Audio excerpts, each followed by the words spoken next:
अभी निशान पैराशूट है। जैसा कि मेरे दोनों भाइयों ने, आमिर मुगल साहब ने और शेब शहीम साहब ने बड़ी कॉम्प्रिहेंसिव गुफ्तगू कर दी है।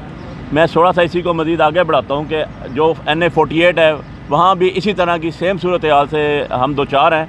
हमारे वर्कर्स को हरासा किया जा रहा है, हमारे वर्कर्स को गिरफ़्तार किया जा रहा है, और जब इनको पता चल जाए कि हमारी कॉर्नर मीटिंग या कोई हमारी मीटिंग कहीं पर हो रही है तो या तो पहले वहाँ पर पुलिस पहुँच जाती है या उसके बाद चले जाते हैं वहाँ पर और जाके तोड़ फोड़ करते हैं और लोगों को हरासा करते हैं। जिसकी एग्जांपल मैं आपको देता हूँ कि कल हमारे बड़े सीनियर और चीफ सपोर्टर थे मेरे चौधरी कबीर साहब शहजाद टाउन में, उनके घर बाकायदा पुलिस गई और उनके साथ SP खुद गया और जाके उसके शीशे गेट तोड़ दिए, उसके दफ्तर की चीज़ें तोड़ दी। इसके अलावा कल मेरा जो मरकज़ी दफ्तर था जिनाह गार्डन में, वहाँ पर सुबह 8 बजे पुलिस के डाले पहुँच गए और रात 8 बजे तक खड़े रहे, ना किसी को अंदर जाने दिया ना किसी को अंदर से बाहर आने दिया। मेरी खुद जो मीटिंग्स थी, जब मैं आड़ी सईदा के इलाके में पहुँचा तो वहाँ पुलिस के डाले आ गए और उन्होंने कहा जी कि आपके साथ आगे और पीछे आपको हम जाने नहीं देंगे। मैंने कहा मेरी मीटिंग्स चल रही हैं। उन्होंने कहा जी आपको हम अपने असार में लेके जाएंगे, अदरवाइज़ हम आपको जाने नहीं देंगे।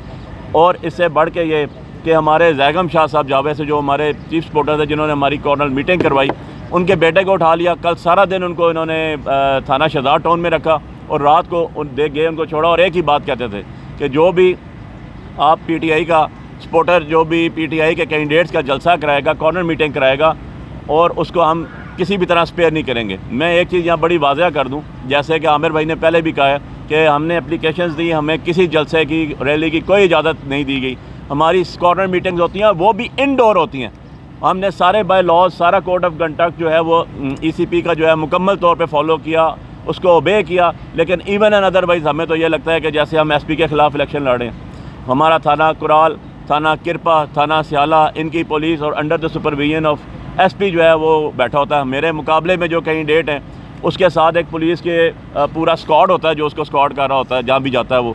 तो इस तरह के हालात के अंदर इलेक्शन लड़ रहे हैं हम, लेकिन इंशाल्लाह हम इलेक्शन से पीछे नहीं हटेंगे। और हमें तो अब ये लग रहा है कि हम PDA की जमातें सारी जितनी भी थी, साथ एडमिनिस्ट्रेशन और साथ पुलिस के ख़िलाफ़ भी इलेक्शन लड़ रहे हैं। लेकिन इंशाल्लाह हम लड़ेंगे इलेक्शन और अपना रिकॉर्ड कराएंगे। जो बातें मैंने कही हैं हम उसका एविडेंस दूंगा, उसके हम जो वीडियो क्लिप्स हैं वो भी हम USP पे दे सकते हैं, बाकी मेरे दोस्त जो हैं वो भी इसके ऊपर दे सकते हैं। हमने अदलिया का दरवाज़ा भी खटखटाया है, अमन भाई की रिट आ चुकी है।